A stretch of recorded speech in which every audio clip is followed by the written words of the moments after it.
Un jour, j'ai dit à mon grand-père, bientôt je vais me marier. Et mon grand-père m'a dit, mon fils, sache désormais que tes jours sont comptés sur terre. Je lui ai dit, mais pourquoi grand-père? Il me dit, parce que le mariage, c'est la seule guerre avec laquelle tu dors avec ton ennemi tous les jours.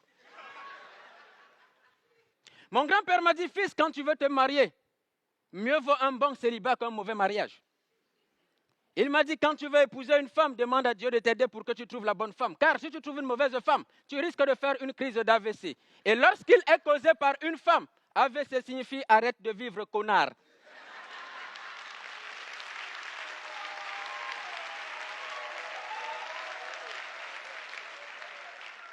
Ça, c'était mon grand-père. Alors j'ai dit à mon grand-père, mais grand-père, comment fait-on pour trouver la femme de sa vie? Il m'a dit, il y a deux types de femmes, les belles et les moins belles. Mais si tu veux la paix dans ton foyer, n'épouse jamais une belle femme. Car qui épouse une belle femme a les mêmes problèmes que celui qui cultive son champ de maïs au bord de la route.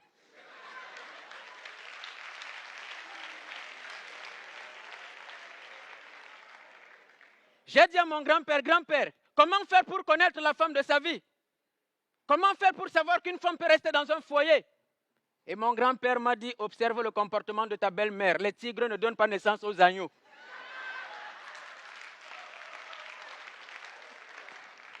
Mon grand-père, il m'a dit un jour, si ta femme, même en blaguant ou dans les problèmes, te dit, je vais te quitter, sache qu'elle t'a quitté depuis.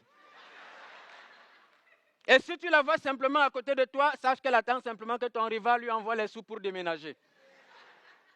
Je n'ai pas écouté les conseils de mon grand-père, je me suis marié. 2 mois après, ma femme m'a quitté. Elle a épousé un idiot qui venait de l'Europe, parce qu'il lui avait promis le paradis sur terre.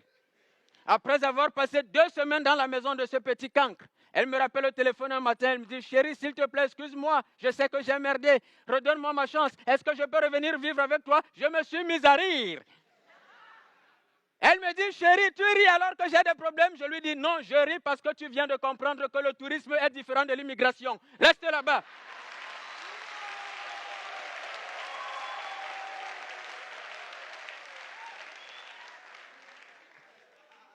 Je suis allé voir mon grand-père. J'ai dit à mon grand-père, mais grand-père, j'ai de l'argent.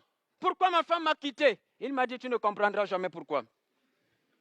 Il m'a dit, quand tu es pauvre, la femme a tendance à te tromper avec un riche. Quand tu es riche, la femme a tendance à te tromper avec un pauvre. La femme, c'est comme le vent, elle souffle dans la direction qui lui plaît.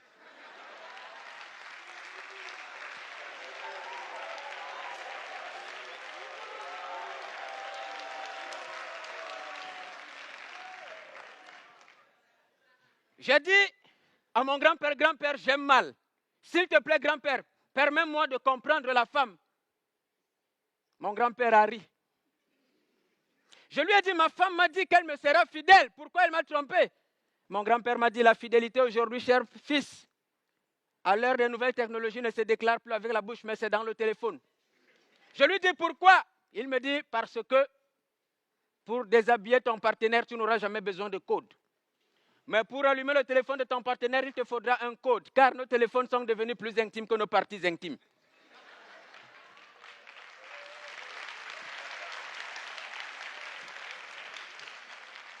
J'ai dit à mon grand-père, grand-père, maintenant dis-moi sérieusement, qu'est-ce qu'il faut pour comprendre la femme?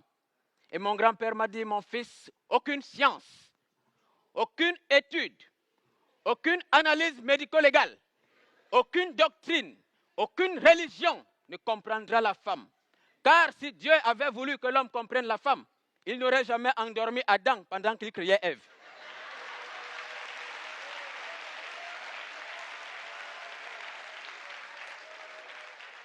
Et moi, j'ai dit à mon grand-père ce jour, grand-père, je comprends maintenant d'où provient l'incompréhension de la femme vis-à-vis de l'homme.